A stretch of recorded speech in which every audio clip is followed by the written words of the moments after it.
एक घर में एक बच्चे का जन्म होता है। सब खुश होते हैं बच्चे को देखकर कि उनके घर में एक फौजी आ गया। वह बच्चा 4 साल का हो गया। सब उसे कहते हैं कि बेटा मुझे एक दिन फौजी बनना है। वह दूर बैठे दुश्मनों को मार गिराना है। बच्चा 10 साल का हो गया। वह अभी से तैयारी करने लग गया।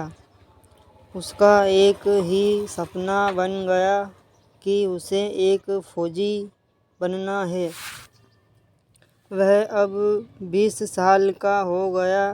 बहुत साल से वह फौजी बनने के लिए मेहनत कर रहा है। फौजी बनने और अपने लक्ष्य को हासिल करने के लिए उसने कभी भी गलत काम नहीं किया।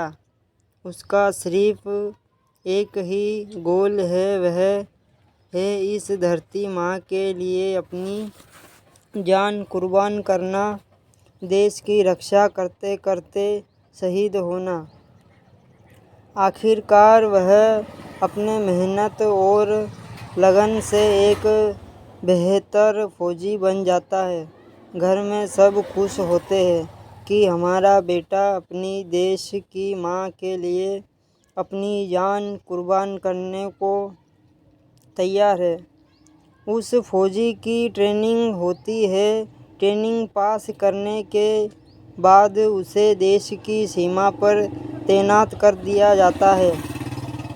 वह दिन रात अपनी देश की रक्षा करने के लिए तैयार रहता है।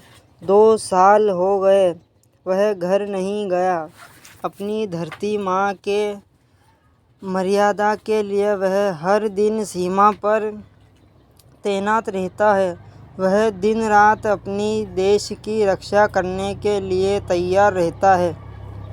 2 साल हो गए, वह घर नहीं गया। अपनी धरती माँ के मर्यादा के लिए वह हर दिन सीमा पर तैनात रहता है। वह 22 साल का हो गया। अब घरवाले उसके शादी के लिए लड़की ढूंढने लग गए और अपने बेटे को कहने लगे कि बेटा इस साल तेरी शादी करवानी है, इसलिए तू घर आ जा। लेकिन दूसरे देश के खींचातानी से वह उस साल भी घर ना जा सका। घर में बैठी माँ दिन रात अपने बेटे को याद करके आंसू बहाती है। उसने भी कभी अपने बेटे को अपने से दूर नहीं रखा, लेकिन उसकी माँ यह जानती है कि इस माँ से ज़रूर उस धरती माँ की रक्षा करना ज़रूरी है। देश की सीमा पर दिन रात गोलाबारी होती है और वह फौजी अपने बुलंद हौसलों से उनका डटकर सामना करता है। ऐसे ही 1 साल और बीत जाता है। घर में अब भी उसका सब बेसब्री से इंतज़ार करते रहे। अगले साल उसे छुट्टी मिलती है और वह घर जाता है। घर में सब उसे देखकर इतने खुश होते हैं कि शब्दों में बयां नहीं कर सकते।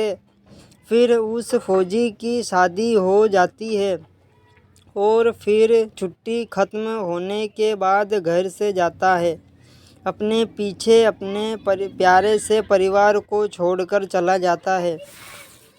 बाहर से सभी फिर भी खुश है कि हमारा बेटा फिर से धरती माँ की सेवा के लिए जा रहा है। 1 साल बाद फिर से देश की सीमा पर गोलाबारी होती है और फिर से वह अपने घर की यादों को भूलकर अपने बुलंद हौसलों से दुश्मन का सामना करता है। लेकिन इस बार दुश्मन से लड़ते लड़ते वह भी शहीद हो जाता है। घर में जब शहीद होने की बात जाती है तो उस माँ पर क्या बीतती है। एक साल शादी को हुए उस पत्नी पर क्या बीतती है, यह तो सिर्फ वही जाने।